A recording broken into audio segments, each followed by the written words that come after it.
Got the old Escort in the shop today. We're going to talk about this fuel filler hose. Sometimes you'll get a fuel leaking when you fill it up, or just gas smell all the time. Typically what happens is, whoa there, camera guy, the hose got a crack there, and along the bottom there. Whoa. Living dangerously. I should probably fix that. Anyway, we're gonna replace this hose. I'm not gonna record a lot of this because it's just replacing the hose, not a lot to it. So there's a lot of talk about this. All of this stuff is made in China. This is a Precision brand fuel filler hose. You know, these things just aren't as good as they were. You're never gonna get one that lasted 20 years like your original one. You know, they're all Chinesium. One is probably not better than the other.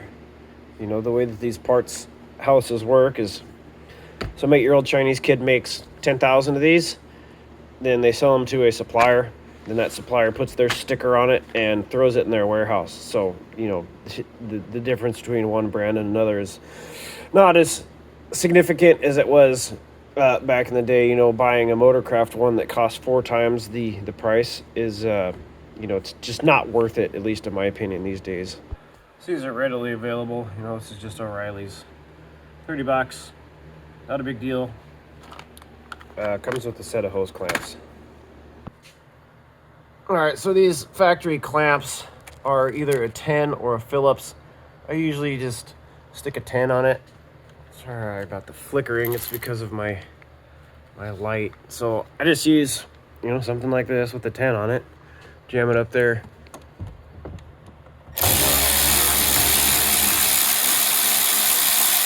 I'm not going to reuse these style hoses.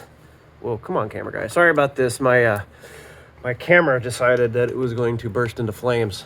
So I'm using my phone. Now I know somebody here is going to say, "Oh my God, you're going to blow up. You're going to explode using a battery-powered tool next to a fuel tank. Oh my God." Oh.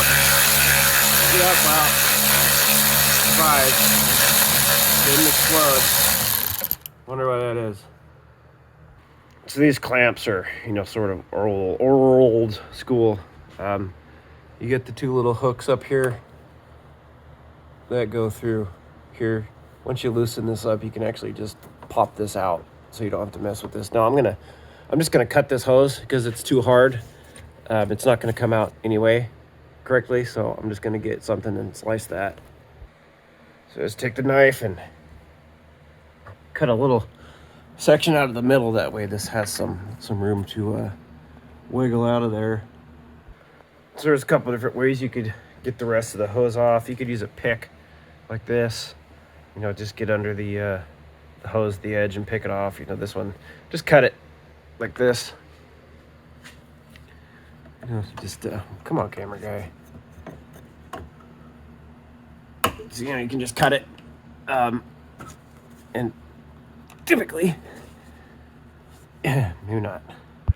And of course, the millisecond I turn the camera off, it just comes right off. So here we got a little flapper valve, just sort of like a rollover protection kind of thing. Keep the fuel from spewing out in a rollover event.